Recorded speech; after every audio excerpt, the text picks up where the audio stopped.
Nunca pensé que la persona que me dio la vida sería la misma que me la arruinaría por mantener las apariencias. Mi propia madre me robó el futuro para pagar las deudas del hijo de su nuevo esposo, un hombre que siempre me despreció. Escribo esto desde la habitación de mi nueva residencia universitaria, a miles de kilómetros de la casa donde crecí. Todavía me tiemblan un poco las manos cuando recuerdo todo lo que pasó, pero hoy, por primera vez en meses, sonrío. Quiero contarles cómo destruí el castillo de naipes de mi familia. No me arrepiento de nada. Si algo he aprendido, es que la sangre te hace pariente, pero la lealtad es lo único que te hace familia. Y a mí, me traicionaron de la forma más vil posible. Tengo 17 años. Bueno, estoy a un par de semanas de cumplir los 18. Mi nombre es Camila. Para que entiendan la magnitud de lo que hicieron, tengo que retroceder un poco. Mi papá biológico murió cuando yo tenía apenas 8 años. Fue un infarto fulminante. Él era un hombre increíble, un ingeniero de clase media que trabajaba de sol a sol. No éramos ricos, pero nunca me faltó nada. Mi papá tenía una obsesión con mi educación. Siempre me decía, Cami, el conocimiento es lo único que nadie te puede robar. Antes de morir, él había contratado un seguro de vida y había abierto un fondo de ahorro para mi universidad. Dejó estipulado que ese dinero era exclusivamente para mi educación superior y que yo tendría control total al cumplir los 18 años. Mientras tanto, mi madre, a quien llamaremos Elena, quedó como la tutora legal de la cuenta. Mi madre siempre fue una mujer complicada. Es hermosa, de esas mujeres que llaman la atención al entrar a cualquier lugar. Pero siempre tuvo un hambre voraz por el estatus. Cuando mi papá vivía, ella odiaba nuestro estilo de vida modesto. Odiaba tener que mirar los precios en el supermercado. La muerte de mi papá la destrozó, pero si soy brutalmente honesta, creo que le dolió más perder su estabilidad económica que perder al amor de su vida. 3 años después de quedar viuda, mi madre conoció a Roberto. Roberto es un desarrollador inmobiliario en San Pedro Garza García, uno de los municipios más ricos de México. Es un hombre de 50 años, imponente, arrogante y asquerosamente rico. Se enamoró de mi madre por su belleza, y ella se enamoró de su chequera. Fue un trato no escrito pero evidente para cualquiera con 2 ojos. Nos mudamos a la mansión de Roberto cuando yo tenía 12 años. Fue como entrar a otro mundo. Pisos de mármol, candelabros, autos europeos en la cochera y un ejército de empleados domésticos. Pero en ese palacio, yo no era una princesa. Yo era el recordatorio del pasado de clase media de mi madre. Yo era el estorbo. Roberto venía con un paquete incluido, su hijo de un matrimonio anterior, Leo. En ese entonces Leo tenía 14 años. Hoy tiene 19. Leo es el típico niño rico malcriado. Nunca ha trabajado un día en su vida. Ha chocado 3 autos deportivos, lo han expulsado de 2 colegios privados y su única preocupación es qué ropa de diseñador va a usar para ir al antro. Desde el día 1, Roberto dejó claras las reglas. Su dinero era para su familia. Mi madre era su esposa, así que ella tenía acceso a sus tarjetas de crédito. Leo era su heredero. ¿Y yo?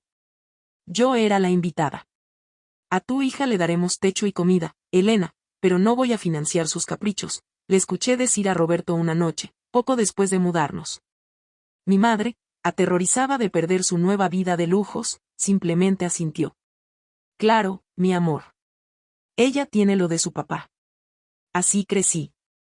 En una casa que parecía un hotel de 5 estrellas, pero sintiéndome más sola que nunca. Mientras a Leo le compraban el último iPhone cada 6 meses, yo usaba un teléfono de segunda mano. Mientras él viajaba a Europa con sus amigos, yo me quedaba en casa leyendo. No me importaba. De verdad que no. Yo tenía un plan. Sabía que en la cuenta que dejó mi papá había alrededor de $40,000. Era suficiente para pagar la matrícula en la universidad de mis sueños en Canadá y cubrir mi primer año de residencia. Pero yo no quería depender solo de eso. Sabía que la vida es impredecible. Así que, desde los 14 años, empecé a trabajar.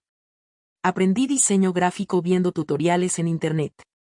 Empecé a hacer logos y páginas web para pequeños negocios. Trabajaba en mi habitación hasta las 3 de la mañana, con la luz apagada para que Roberto no se quejara del recibo de la electricidad. Cada peso que ganaba, lo depositaba directamente en esa cuenta de ahorros. Para cuando cumplí 17 años, gracias a los intereses y a mis ahorros, la cuenta tenía casi $60,000. Era mi boleto de salida. Era mi libertad. Era mi futuro. Las cosas en la casa empezaron a ponerse tensas hace unos 6 meses. Roberto andaba irascible. Se encerraba en su despacho a gritar por teléfono. Empezó a beber más de la cuenta. Mi madre caminaba sobre cáscaras de huevo. Dejó de ir al club, dejó de comprar ropa compulsivamente. Algo andaba mal con los negocios de Roberto, pero en esa casa las mujeres no hacían preguntas sobre dinero. Y luego estaba Leo. De repente, su actitud arrogante desapareció. Se veía pálido, ojeroso. Dejó de salir los fines de semana. Un día vi un auto negro con vidrios polarizados estacionado frente a nuestra privada durante horas. Sentí que el ambiente estaba denso, pero estaba tan concentrada en mis exámenes finales y en mis aplicaciones a la universidad que decidí ignorarlo. Ese fue mi primer error. Una tarde de martes, recibí el correo electrónico que había esperado toda mi vida. La carta de aceptación de la Universidad de Toronto. Lloré. Grité en mi almohada. Salté por toda mi habitación. Todo el esfuerzo, todas las madrugadas, todas las humillaciones de Roberto y Leo, todo había valido la pena. El correo indicaba que tenía una semana para pagar el depósito de inscripción y asegurar mi lugar en los dormitorios. Era una cantidad fuerte, pero no me preocupaba. Tenía mi fondo. Abrí mi laptop. Mis manos temblaban de emoción. Entré al portal del banco. Puse mi usuario. Puse mi contraseña. La pantalla cargó. Saldo disponible, $14.50. Parpadeé. Debía ser un error del sistema. El banco seguramente estaba en mantenimiento. Cerré la sesión y volví a entrar. Saldo disponible, $14.50. Sentí que el piso desaparecía. Un zumbido sordo me llenó los oídos. Mi corazón empezó a latir tan rápido que me dolía el pecho. No podía respirar. Fui al historial de transacciones. 3 semanas atrás. Retiro en ventanilla, $20,000. 2 semanas atrás. Transferencia electrónica, $30,000. Hace 3 días. Transferencia electrónica, $9,985.50. Todo el dinero. Todo el seguro de mi papá. Todos los logos que diseñé. Todas mis madrugadas. Todo había desaparecido. Solo había una persona en el mundo, además de mí, que tenía acceso legal a esa cuenta. Salí de mi habitación como un huracán. Bajé las escaleras de mármol corriendo, casi tropezando. Encontré a mi madre en la terraza de la alberca. Estaba tomando una mimosa, leyendo una revista de moda. Se veía tan tranquila. Tan perfecta. ¿Dónde está?, le grité. Mi voz no sonaba a mí. Sonaba gutural, rota. Ella me miró por encima de sus lentes de sol. Arrugó la frente, molesta por la interrupción. Camila, ¿qué son esos gritos? ¿No ves que me duele la cabeza? Mi dinero, mamá. Mi fondo de la universidad. La cuenta está en ceros. Vi cómo su postura cambió. Se puso rígida. Se quitó los lentes despacio. Por un microsegundo, vi pánico en sus ojos. Pero rápidamente lo reemplazó con esa máscara de frialdad que había perfeccionado con los años. Baja la voz. Los empleados te van a escuchar, susurró, levantándose de la tumbona. Me importa un carajo quien me escuche, le grité, sintiendo las lágrimas de rabia quemarme la cara. Robaste mi dinero. El dinero de mi papá. Mis ahorros. Ella me agarró del brazo con fuerza y me arrastró hacia la cocina, lejos de las ventanas abiertas. No seas dramática, me dijo, soltándome. No te robé nada. Fue un préstamo de emergencia. ¿Un préstamo? ¿A quién? ¿Para qué? Ella desvió la mirada. Se cruzó de brazos, a la defensiva. Leo se metió en problemas, confesó en un murmullo. Problemas serios, Camila. Deudas de juego. Con gente muy mala. Empezaron a amenazar a Roberto. Nos iban a hacer daño. No podía creer lo que estaba escuchando. ¿Y Roberto? Él es asquerosamente rico, ¿no? ¿Por qué no pagó él las deudas de su propio hijo? La empresa de Roberto está pasando por una auditoría, explicó mi madre, sonando como si hubiera ensayado el discurso. Tiene todas sus cuentas congeladas. No tenía liquidez. Si intentaba mover esa cantidad de dinero en efectivo, el fisco le iba a caer encima. Me pidió ayuda. Somos una familia, Camila. Tenemos que apoyarnos. Él no es mi familia, grité. Que él nunca me ha dado un centavo. Ese dinero era para mi universidad. Me acaban de aceptar en Toronto. Pues irás a la universidad pública de aquí, estalló mi madre, perdiendo la paciencia. No es el fin del mundo. Te dimos un techo. Te dimos una vida de lujos. ¿Crees que esta casa se paga sola? Nos debes todo lo que eres. Me quedé helada.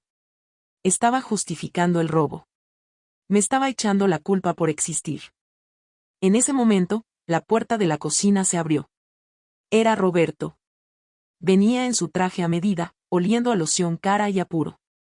¿Qué es este escándalo, Elena?, preguntó con voz ronca. Tu esposa me robó $60,000 para pagar las deudas de tu hijo, le dije, dándole la cara, sin importarme el miedo que siempre le había tenido. Roberto me miró de arriba a abajo. Su expresión no era de culpa. Era de profundo desprecio. A ver, escúchame bien, niñita, dijo, dando un paso hacia mí. Su sombra me cubría por completo. Aquí nadie te robó nada. Tu madre dispuso de un dinero que legalmente estaba bajo su control para salvar a esta familia. Una familia que te ha mantenido por 5 años.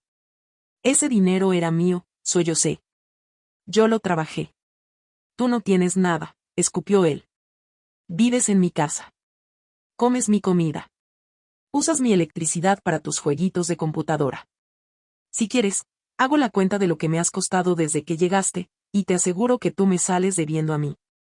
Miré a mi madre. Estaba mirando al suelo. No iba a defenderme. Había elegido su mansión y sus tarjetas de crédito por encima de su propia hija. Te quiero fuera de esta cocina. Y si vuelves a levantarle la voz a tu madre o a mí, te empaco tus cosas en una bolsa de basura y te dejo en la calle hoy mismo. ¿Entendiste?, amenazó Roberto. Salí de la cocina corriendo. Subí a mi cuarto, me encerré con seguro y me tiré al piso a llorar hasta que vomité. Lloré por mi papá. Lloré por mi futuro perdido. Lloré porque me di cuenta de que no tenía madre. Era huérfana. Pasé 3 días sin salir de mi habitación. Nadie vino a buscarme. Nadie tocó a la puerta. Yo no existía para ellos. El problema estaba resuelto. Leo estaba a salvo, la reputación de Roberto estaba intacta, y mi madre seguía siendo la señora de la casa. Al 4.º día, salí al pasillo. Me crucé con Leo. Venía saliendo de su cuarto, vestido para ir a jugar tenis. Me vio. Vio mis ojos hinchados y mis ojeras negras. Y sonrió. Una sonrisa burlona, arrogante. Qué mala suerte lo de Canadá, hermanita, me dijo con tono venenoso. Pero anímate, los tacos de la esquina siempre buscan cajeras. Me pasó por un lado, riéndose por lo bajo. Ese fue el momento. Ese fue el segundo exacto en el que mi tristeza se evaporó y fue reemplazada por algo completamente distinto. Furia. Una furia fría, calculadora y absoluta. No me iban a destruir. No les iba a dar el gusto de verme fracasar. Y sobre todo, no se iban a salir con la suya. Si ellos habían jugado sucio con mi futuro, yo iba a demoler el suyo. Empecé a pensar. Roberto había dicho que sus cuentas estaban siendo auditadas. Que no tenía liquidez. Que le caería el fisco. Roberto era un hombre astuto, pero también era descuidado porque se creía intocable. Yo llevaba 5 años siendo un fantasma en esa casa. Un fantasma que limpiaba, que ordenaba, que sabía exactamente dónde estaban las cosas. Yo sabía que Roberto tenía un despacho en casa al que nadie podía entrar. La señora de la limpieza tenía prohibido limpiarlo. Solo él entraba ahí. Pero yo sabía algo que nadie más sabía. Roberto tenía una costumbre estúpida. Como tomaba medicamentos para la presión alta por la mañana y por la noche, siempre dejaba la llave del despacho escondida en un jarrón decorativo en el pasillo del segundo piso, justo al lado de su dispensador de pastillas. Decidí esperar al fin de semana. Roberto y mi madre se fueron a una boda en otra ciudad. Leo se fue de fiesta a una casa en el lago. Se llevaron a los empleados domésticos a sus respectivos descansos. Me quedé sola en la mansión. A las 2 de la mañana, saqué la llave del jarrón. Mis manos no temblaban. Estaba totalmente enfocada. Entré al despacho. Olía a cuero viejo y a tabaco. Encendí la lámpara del escritorio al mínimo. Fui directo a su computadora de escritorio. Estaba bloqueada. Me senté y pensé. Roberto era un narcisista. Un hombre que se amaba a sí mismo más que a nada. Probé varias contraseñas. El nombre de su empresa. Su fecha de nacimiento. Nada. Entonces recordé un barco. Un yate que se había comprado el año pasado y del que hablaba todo el tiempo. Lo había llamado el Rey Arturo. Su nombre real no es Roberto, es Arturo. Cambié su nombre al principio de la historia por costumbre de anonimato, pero su arrogancia requiere que lo diga. Escribí, Rey Arturo 1. La pantalla se desbloqueó. Empecé a buscar. No sabía exactamente qué estaba buscando, pero sabía que un hombre que está siendo auditado y que paga deudas de juego de su hijo esconde secretos. Fui a sus carpetas de documentos. Estaba todo muy ordenado. Contratos, planos, presupuestos. Busqué carpetas ocultas. Nada. Entonces revisé su correo electrónico. Estaba abierto. Empecé a usar palabras clave en el buscador. Deuda, Leo, pago, urgente, transferencia. Y ahí estaba. La caja de Pandora. Encontré una cadena de correos de hace un mes con un abogado. Roberto no estaba siendo auditado por el fisco. Estaba siendo investigado en secreto por la junta directiva de su propia empresa. Había estado desviando fondos de la empresa durante años. Inflaba los costos de los materiales de construcción y desviaba la diferencia a cuentas fantasmas en las Islas Caimán. Pero eso no fue lo mejor que encontré. Encontré un correo de Roberto a su contador personal. El correo tenía la fecha de hace 3 semanas, justo cuando desaparecieron los primeros $20,000 de mi cuenta. El correo decía lo siguiente. No toques los fondos de Caimán. Si muevo ese dinero ahora, la junta se va a enterar. Elena me acaba de confirmar que tiene acceso a una cuenta fiduciaria de su difunto esposo por casi 60,000. Vamos a usar eso para pagarle a la gente de Leo. Es dinero limpio, no rastreable hasta mí.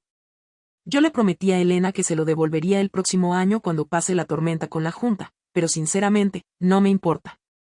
La niña puede ir a una escuela local. Tuve que taparme la boca con las 2 manos para ahogar un grito. No fue una emergencia donde no había más opciones. Roberto tenía el dinero. Tenía millones escondidos.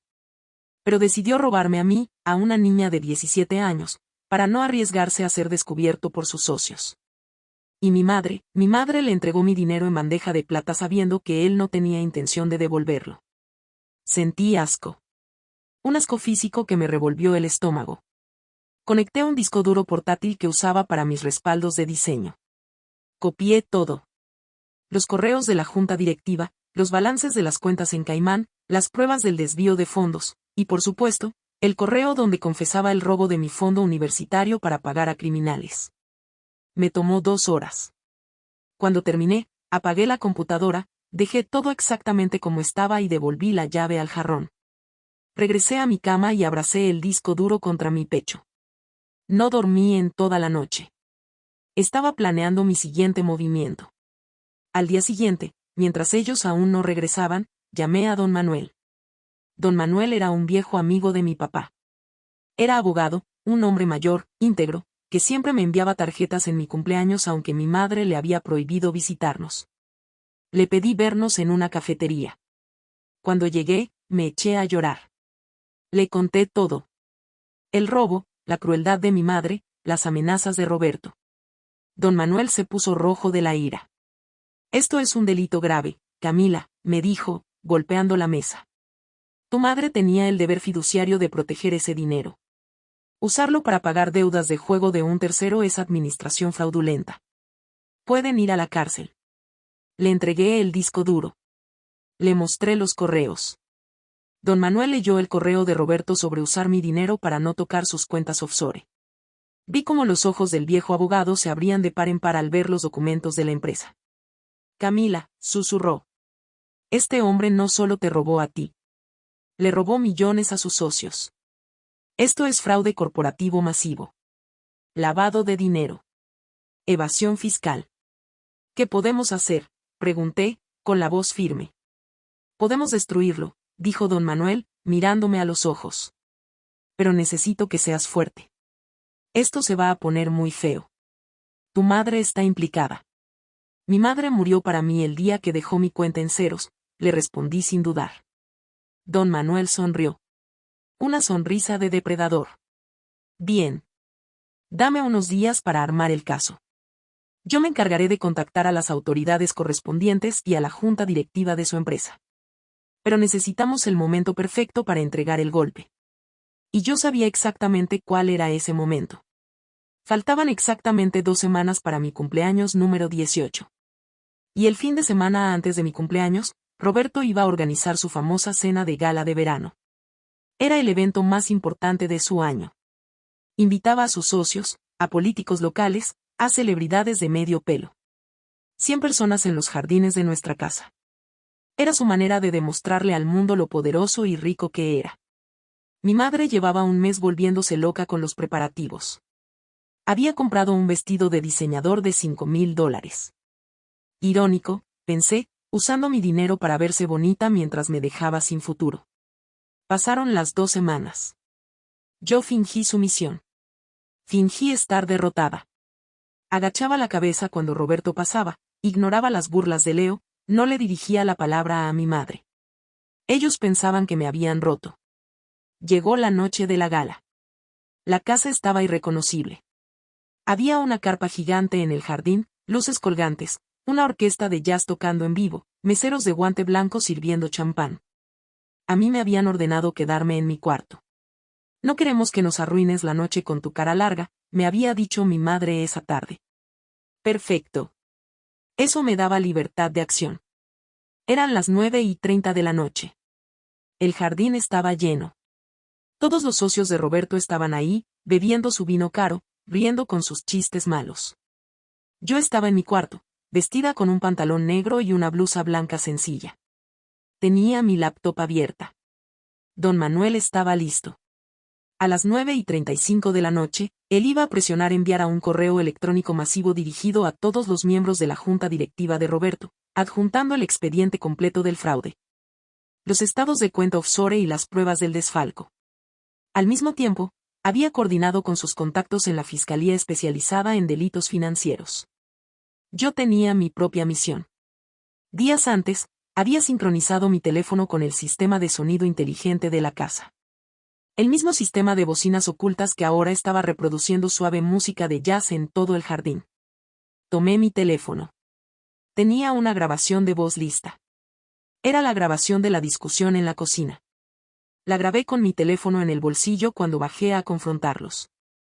La calidad no era de estudio, pero se escuchaba perfectamente claro.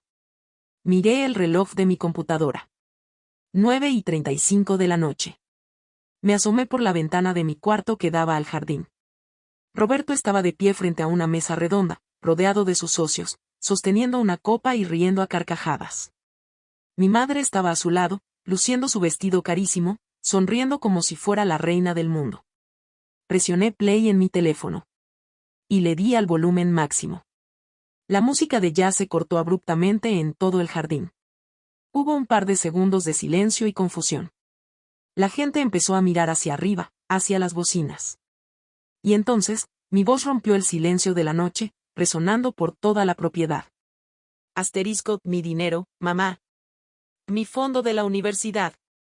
La cuenta está en ceros. Abajo, vi cómo mi madre dejaba caer su copa de champán. El cristal se hizo añicos contra el piso de piedra. La grabación continuó. No te robé nada. Fue un préstamo de emergencia. Era la voz de mi madre, amplificada. Asterisco, ¿un préstamo? ¿A quién? ¿Para qué? Asterisco. Asterisco, Leo se metió en problemas. Problemas serios, Camila. Deudas de juego. Con gente muy mala, asterisco. El silencio en el jardín era absoluto. 100 invitados de la alta sociedad paralizados. Las cabezas se giraron hacia Leo, que estaba junto a la barra de tragos. Se puso pálido como un muerto. La grabación seguía. Ahora se escuchaba a Roberto. Asterisco, a ver, escúchame bien, niñita. Aquí nadie te robó nada. Tu madre dispuso de un dinero que legalmente estaba bajo su control para salvar a esta familia, asterisco. Los socios de Roberto lo estaban mirando. Sus miradas ya no eran de respeto. Eran de asombro y de sospecha. Justo en ese momento, como si estuviera coreografiado por el destino, varios teléfonos en el jardín empezaron a vibrar y a sonar casi al unísono. Eran los teléfonos de los socios de la junta directiva. El correo de don Manuel había llegado. Vi a un hombre alto, de cabello canoso, el socio mayoritario de Roberto, sacar su teléfono. Abrió el correo. Empezó a leer. Su rostro pasó de la confusión a la ira pura en cuestión de segundos. «Apaguen esa maldita cosa», gritó Roberto, completamente histérico, corriendo hacia los técnicos de sonido que no sabían qué hacer. Bajé las escaleras lentamente y salí al balcón principal que daba al jardín. Todos me miraron. Yo estaba ahí, pequeña, pero me sentía como un gigante. El socio mayoritario caminó hacia Roberto, ignorando la grabación que seguía reproduciendo los insultos hacia mí. «¿Qué es esto, Arturo?», gritó el hombre, mostrándole la pantalla de su teléfono. «Cuentas en Caimán. Contratos inflados. ¿Nos has estado robando por 5 años? ¿Qué es mentira? Es un montaje», tartamudeó Roberto, retrocediendo. Estaba sudando a mares. Su fachada de hombre poderoso se había derrumbado por completo. Mi madre estaba llorando histéricamente, intentando agarrar el brazo de Roberto, pero él la empujó con violencia. «Todo esto es por culpa de la estúpida de tu hija», le gritó enfrente de todos. Leo había desaparecido. Aprovechó la confusión para salir corriendo hacia la calle. Cobarde hasta el final. Los invitados empezaron a marcharse rápidamente. Nadie quería estar ahí. Murmuraban, señalaban. Era el escándalo social de la década. Y entonces, las luces rojas y azules iluminaron la fachada de la mansión. Las patrullas de la policía ministerial entraron por el portón abierto. Don Manuel había hecho su trabajo a la perfección. Con las pruebas documentales de fraude masivo y la confesión grabada de uso de fondos ilícitos para pagar a la delincuencia organizada, las deudas de Leo tenían suficiente para una orden de aprehensión provisional.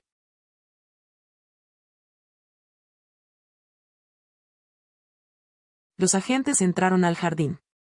«Arturo», preguntó el comandante. «Soy yo», dijo Roberto, derrotado. «Queda usted detenido por los cargos de fraude corporativo, evasión fiscal y lavado de dinero». Le pusieron las esposas enfrente de lo que quedaba de sus invitados. Mi madre gritaba, tiraba en el césped en su vestido de $5,000. Yo miré la escena desde el balcón. No sentí lástima. No sentí remordimiento. Sentí una paz inmensa. Al día siguiente de la fiesta, empaqué 2 maletas. Tomé mis documentos personales y salí de esa casa para siempre.